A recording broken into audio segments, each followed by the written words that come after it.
Hello everyone, எல்லாருக்குமே price Lord. இந்த நேரத்தில் உங்களை பார்ப்பது ரொம்ப சந்தோஷம்.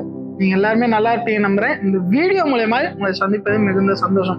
இன்றைக்கு நாம் தியானிக்க போகிற வசனம் மத்தேயு 5வது அதிகாரம் 14வது வசனம். நீங்கள் உலகத்துக்கு வெளிச்சமா இருக்கிறீர்கள், மலையின் மேல் இருக்கிற பட்டணம் மறைந்திருக்க மாட்டாது.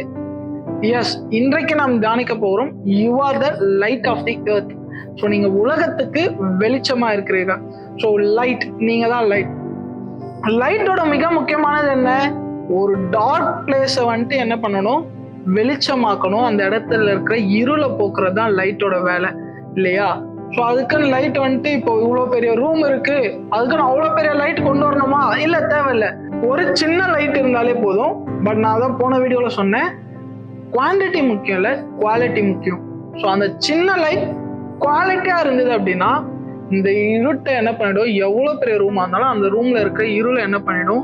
போக்கிடும். இதுல இருந்து என்ன புரியுது? Yes, we are living the fallen world. நம்ம இந்த உலகம் வீழ்ச்சி அடைந்த உலகத்துல தான் வாழ்ந்து கொண்டிருக்கோம். இந்த உலகத்துல இதெல்லாம் பாவமா அப்படின்னு கேட்கிற அளவுக்கு எப்படி இருக்கு இந்த உலகம் இருக்கு. ஓ, இதெல்லாம் தவறா அப்படின்னு கேட்கிற அளவுக்கு இந்த உலகம் இருக்கு. பட் இப்படி இருள இருக்கிற மக்களுக்கு இது தவறு என்று சொல்லிக் கொடுப்பதற்காகவும் அதிலிருந்து அவர்களை வெளியே கொண்டு வருவதற்காகவும் தான் தேவன் நம்மை இந்த உலகத்தில் வெளிச்சமாய் வைத்துள்ளார்.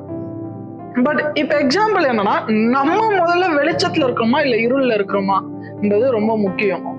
இப்போ ஒரு டீமா ஒருத்தவங்க வந்துட்டு ஒரு டர்ட்டி கான்வர்சேஷன் போயிட்டு இருக்கு அப்படின்னா, நம்ம அந்த இடத்தில் போகும்போது அந்த கான்வர்சேஷனை அவங்க மாத்துறாங்களா, ஸ்டாப் பண்றாங்களா, இல்ல நம்மளும் அந்த கான்வர்சேஷனோட சேர்ந்து அதை பேசிக்கிட்டு இருக்கோமா அந்த இடத்துலன்றது ரொம்ப முக்கியம். ஸோ வெளிச்சமா இருக்கக்கூடிய நீங்கள் இருளில் இருக்கிற மக்களை வெளியே கொண்டு வர வேண்டும். நீங்கள் வெளிச்சமா இருக்கிறீர்கள்.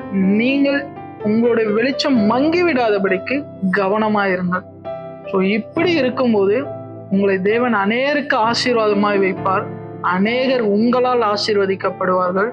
உங்கள் வாழ்க்கை தரமுள்ள ஒரு வாழ்க்கையை என்ன பண்ணும்? மாறும். தேங்க்யூ. God bless you.